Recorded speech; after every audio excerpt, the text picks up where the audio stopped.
na pragu vječnosti. Leži majka na plastu od magle i tone u dubinu.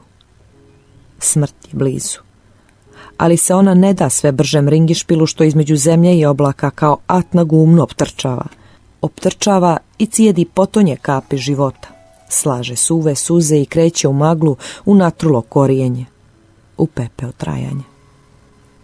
Moja majka zove svoju majku, a ni sa te obale odziva joj nema. Priviđenje. Ptice iz moga sušnoga sela tiho gladuju, ne vide me, ne primjećuju me, ni sluhom me ne opredmećuju, a izgleda kao da mi se raduju. Možda u njihovoj nutrini klijam, u brzom srčanom ritmu se snujem i kao prut uz put se svijam i kao u pećini odjekujem. Te ptičje sjenke i zavičaja slijeću po nekom tajnom zvuku, a ja iz tih zaveslaja izvlačim samo praznu ruku.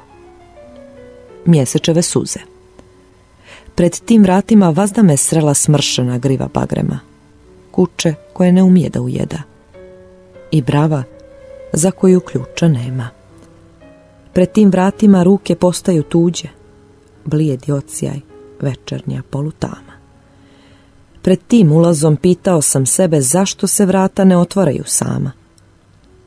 Unutra, na budnoj postelji, ona čuje srce kako prsi potresa, a zna pogled sa suncem u očima i zvijezdane straže s bagremima pred proljećima koja gutaju nebesa. Večernja Eva na obali Save. Uđi u hram, uđi u miris neprimjetne ruže, vjetru na dohvat, a mojoj tajni daleko.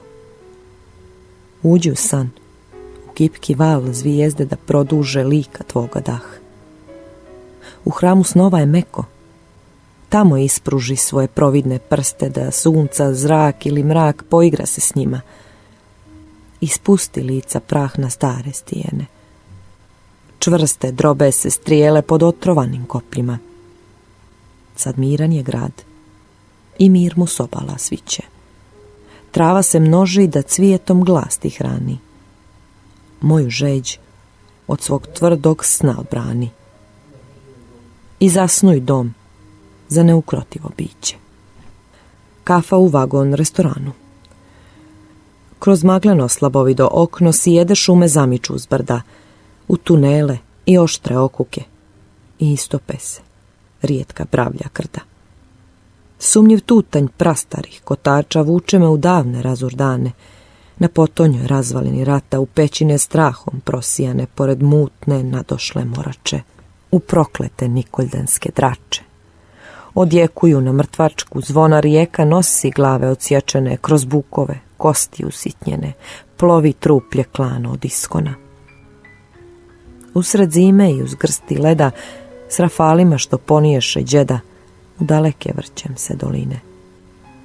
I kao slon kad napusti krdo, ne poželi ni oblak, ni obrok, ni molitvi ljekovitu travu i ne vidi ni najbliže brdo, a još nosi otežalu glavu. Nestala je ponornica straha u napuklo korito vremena, a suvarci uz put ka berima nose trajno opasna bremena. Snove snio i obnevidio, hrpa tmine ugasila svijeće, i krikove iz jama i kama, i krv suvu svadbenih pjesama, i tišine što srca prelama, slijepi, soko, gluvilo visoko. S kućnog praga s travom ispraćeni, promicali i glibom i lokvom u paklene kandže uhvaćeni, u brestove ustakljeno oko. Mrak u duši, oblak nad glavama, udaljeni jauk u dubini. O Gospode, silno neumilni, s nekima si i uz neke vazda i u svjetlom danu i u tmini.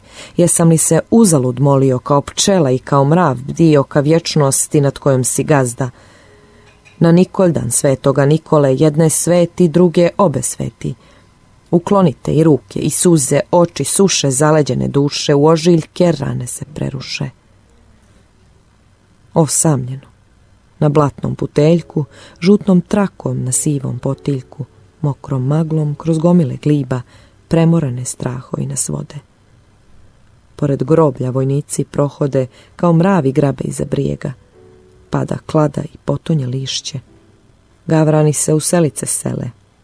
Gluvom horu sve je u nezboru. Pleme neba spečeno u suzi, oslonjeno na trulo koljeno i prozukle udaljene zvuke.